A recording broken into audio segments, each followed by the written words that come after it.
In this video tutorial, I will demonstrate how conductors and cables are created in Wiring Planner. The process for creating a conductor or cable is identical whether you're creating it in a project or in a library. So for this tutorial, I will create them in in a project. To create a conductor, I will add a conductor, and the definition will include an ID, which by default is W followed by a number, and it can include a part number, description, manufacturer, and gauge, color, and length, although those are all optional properties. For now, let's make it a 22 gauge, and we can select a value in American wire gauge or in square millimeters. And the part number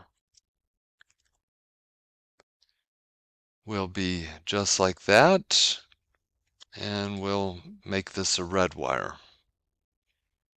And I'm done.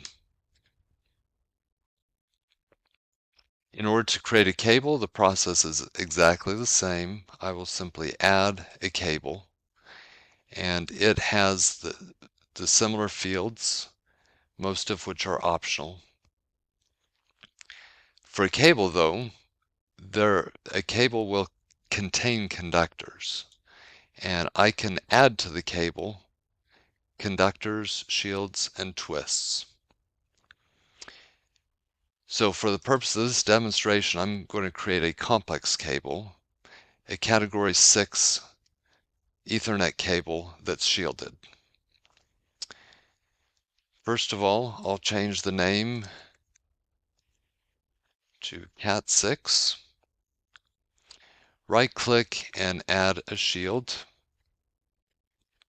And then I'll select the shield, and to the shield I'll add a twist. Select the twist, and to the twist I'll add a conductor.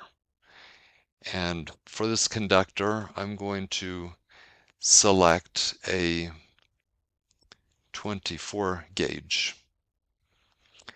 I need two conductors within the twist, so I'm going to grab this one and drag it and press Control before I drop it in order to create a copy. Now I have one twisted pair within the shield. To create another twisted pair, I'll drag, Control, and drop. And then, since I need 4, I'll select both of these, drag, and drop. Starting with this one, I will name the conductors according to their color. So the first conductor is orange, second is white and orange. And if I go to the next twisted pair, this will be green. This one will be white and green.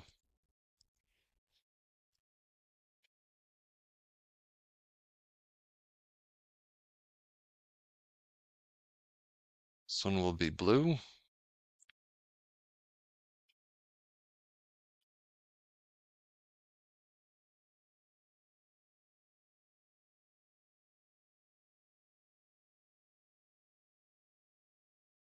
And the last one will be brown.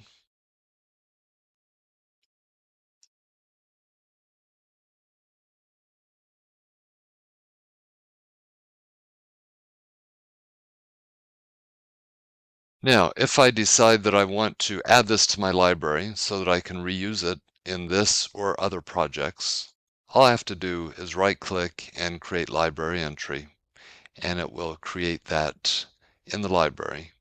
I can then move it to a folder of my choice, and in this case, I'm going to drop it in the Cables and Conductors folder.